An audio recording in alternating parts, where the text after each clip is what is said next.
7 కోట్ల మహామంత్రాల కంటే గొప్పది రామనామం. అసలు రామనామం ఎంత గొప్పదో తెలుసా అండి? అష్టాక్షరి అందరికీ తెలుసు కదా, నమో నారాయణాయ. ఆ నమో నారాయణాయలో రా అన్న అక్షరం ఒక్కటి పక్కన పెట్టండి, నమో నాయనాయ అని వస్తుంది. అయనము అంటే దిక్కు, నాయనాయ అంటే దిక్కులేని వాడి కొరకై, నమో నారాయణాయ అంటే దిక్కులేని వాడి కొరకై నమస్కారము అని. అంటే రా అన్న అక్షరం ఒక్కటి పక్కన పెట్టేస్తే ఈ మంత్రానికి మొత్తం మీనింగే మారిపోయింది. కాబట్టి ఈ మంత్రానికి బీజం ఏంటి, ప్రాణం ఏమిటి అంటే రా. ఈ రా అని పక్కన పెట్టండి. ఇప్పుడు పంచాక్షరికి రండి. నమశివాయ, ఇందులో మా తీసేయండి. నా శివాయ అంటే శివుడి కొరకు కాదు, లేదా శివం కొరకు కాదు, అంటే నేను శుభాన్ని కోరుకోవట్లేదు అని అర్థం. ఎంత మీనింగ్ మారిపోయింది. కాబట్టి ఈ మంత్రానికి ప్రాణం ఏంటి, మా. అక్కడ రా, ఇక్కడ మా, రెండు కలిపితే ఏమైంది, రామ. అంటే రామనామము అష్టాక్షరిలో ప్రాణబీజము, నమశివాయలో ప్రాణబీజము, ఈ రెండు కలిపితే రామనామము. అందుకే రామనామము రాముడి కంటే గొప్పది.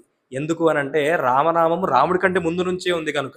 రామనామం ఏం చేయలేదండి, కోరి కొలిచిన వారికెళ్ళను కొంగు బంగారు రామనామము, దారి నొంటిగా నడుచు వారికి తోడు నీడే రామనామము, కోటి జన్మల పాపమెల్లను రూపుమాపును రామనామము, రామనామము రామనామము రమ్యమైనది రామనామము.